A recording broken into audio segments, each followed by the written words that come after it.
unashukuru Mungu kwa sababu ndiye aliyekuwezesha kuvuka. Lakini kama umepita kwenye nyakati za baraka, unamshukuru Mungu kwa sababu ndiye aliyekubariki. Lakini ni muhimu, nilisema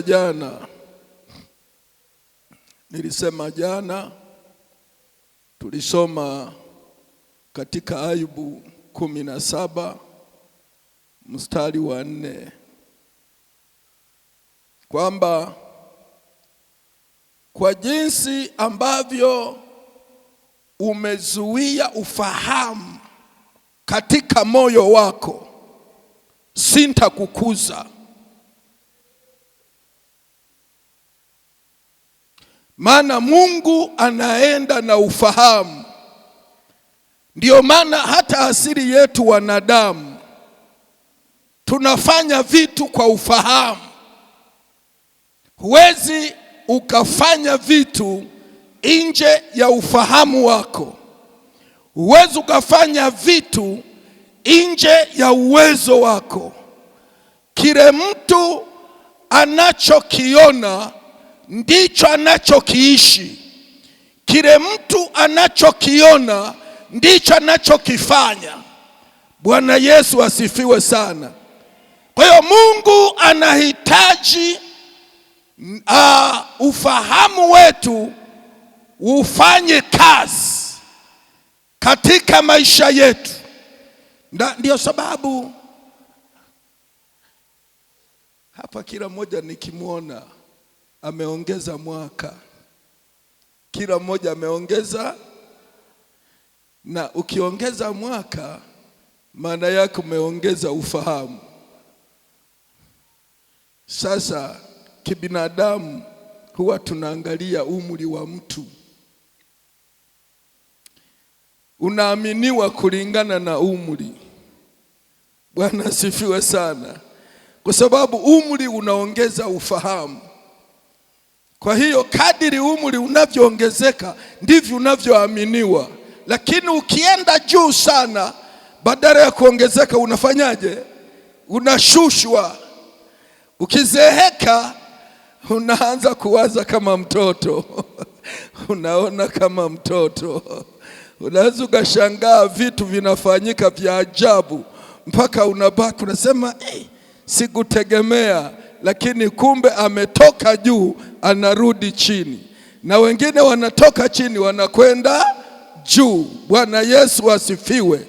Sasa Biblia inasema ni vizuri kutoa sadaka ya shukrani. Kabisa. Hiyo ni nzuri, na mazingira ya kutoa sadaka za shukrani yanazungumza. Leo nimechelewa kuja kanisani. Kuna mtoto wangu mchungaji alisema niko njiani na kuja na familia yangu kwako nyumbani. Nikasema sasa mbona tunaenda kanisa? Sitaki niende kusimama kanisani kwangu kabla sijasimama hapo kwako.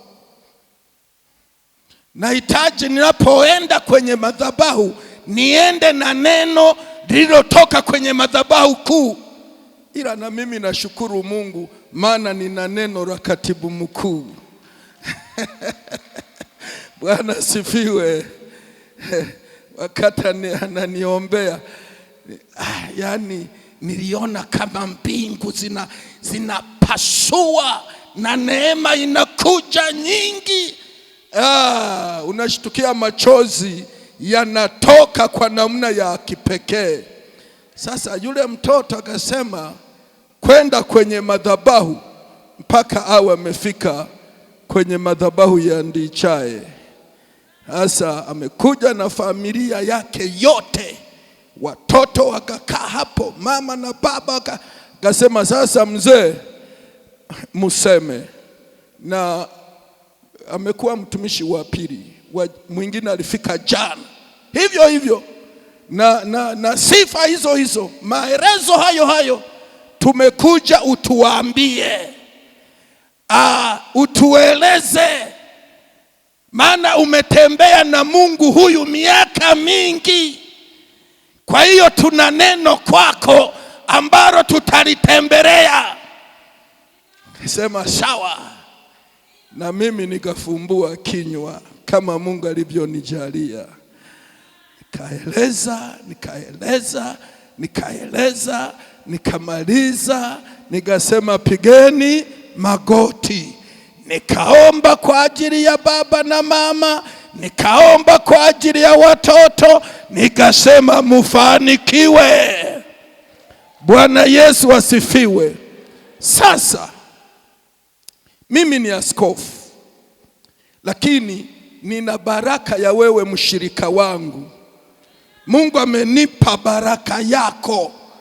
Mimi nikitamka baraka kwako, yani baraka inakuja moja kwa moja. Lakini ni kwa sababu mimi ni mchungaji wako. Lakini mimi na baraka za wachungaji. Wachungaji wakija kwangu wanachukua baraka kwangu, lakini mimi naenda kuchukua baraka kwa askofu wangu wa kanda.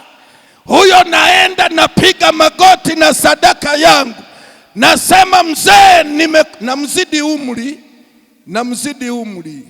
Yule anaweza kawa kama mdogo wangu wa tatu, kitu kama hicho, lakini saa ya kutaka baraka, kwa sababu ana mafuta yanayonizidi. Ijapo nina muda mrefu mimi wa kutembea na Mungu, lakini amepakwa mafuta makubwa kuliko mimi.